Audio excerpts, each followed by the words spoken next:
तर आज मी चाललेली आहे आमच्या शेतात आणि इकडे बघा आमचं म्हणजे घराच्या समोरच शेत आहे आणि इकडे सगळे आंब्याची झाड आहेत, कडीपत्ता आहे, आंब्याची झाड आहेत. मागच्या टायमिंगला तुम्हाला मी दाखवले ते आंब्याच्या झाडांना, त्याला खूप जास्त मोठे मोठे कैऱ्या लागल्या होत्या, आत्ता पण लागलेले आहेत. आणि ह्या साईडला पूर्ण असे सगळे नारळाची झाडं आहेत इकडून. आणि पुढे शेत आहे आमचं. तर शेतामध्ये आता सध्या तरी काही नाही लावलेलं आहे, फक्त मेथी आहे आणि लसूण आहे. पुढे थोडासाच येतो पण काय होते, पावसामुळे आता मेथी आमची पूर्ण दबून गेलेली, खराब झालेली आहे. आणि ऊन पण कडक आहे, सो उन्हामुळे जळून गेलेली आहे आणि पावसामुळे अशी दबलेली आहे. तर आता म्हटलं लसूण आहे, तर तो पण काही जास्त मोठा नाही होत आहे, त्याच्यामुळे काढायचं चालू आहे आता लसूण. सासूबाई बसलेत वावरात, मला बोलवलं हे टब घेऊन ये म्हटले, वावरातून आपल्याला लसूण काढायचं आहे.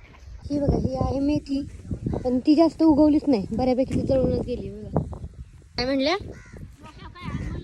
एवढं पण नाही ऊन लागत.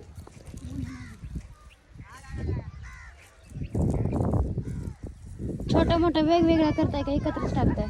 काय लसूण सगळं एकत्र बांधले, फक्त लय बारीक आहे ना. मला येईल खूप असं उपटायचं ना, ते नको उपटे, मग ते गावरण नाही लय. हा गावरान आहे तो. ते बियाला ठेवलं, मग हे गावरणच आहे, पण ते लय आले मग ते बियाला ठेवायचं. ठीक आहे. आता आम्ही एवढं लसूण काढून घेतो, थोडंच राहिलं आहे, थोडंच लावलेलं आहे.